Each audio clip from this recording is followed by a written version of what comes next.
সংগ্রামী সাথী ও বন্ধুগণ, আজকের গণসমাবেশে এ পর্যায়ে বক্তব্য রাখবেন ইসলামী আন্দোলন বাংলাদেশ জয়ন্তপুর উপজেলা শহরের সংগ্রামী সভাপতি জনতা মাওলানা জিল্লুর রহমান।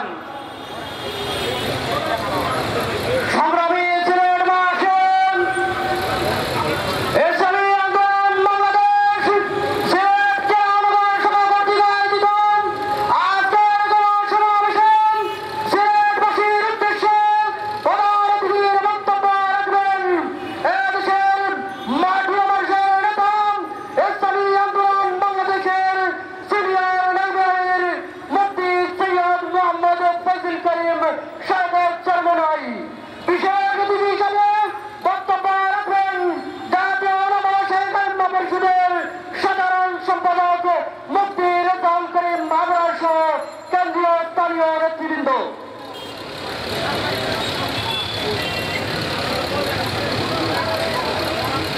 نحمده ونصلي على رسوله الكريم أما بعد فأعوذ بالله من الشيطان الرجيم بسم الله الرحمن الرحيم ইসলামী আন্দোলন বাংলাদেশ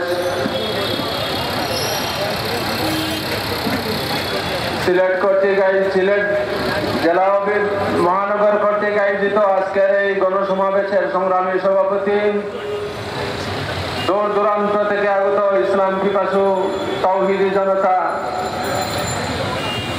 আজকে একটি আশা জাগতেছে জাতির যে আগামী দিন হবে ইসলামের বাংলাদেশ।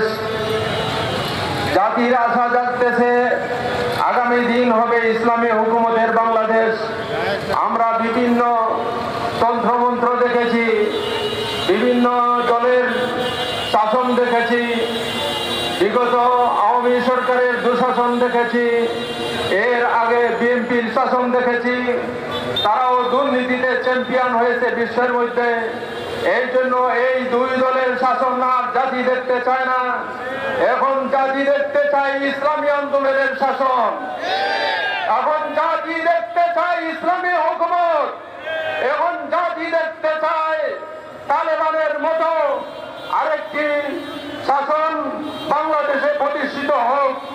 এই জন্য আমরা আশাবাদ ব্যক্ত রাখবো জাতির কাছে, আমরা আশাবাদ ব্যক্ত করব আগামী নির্বাচনে ইসলামী আন্দোলনকে আপনারা বিজয় করেন, ইসলামী আন্দোলনকে এই দেশের শীর্ষে নিয়ে এই দেশে ইসলামী হুকুমত কায়েমের ব্যবস্থা এবং সুযোগ করে দেন।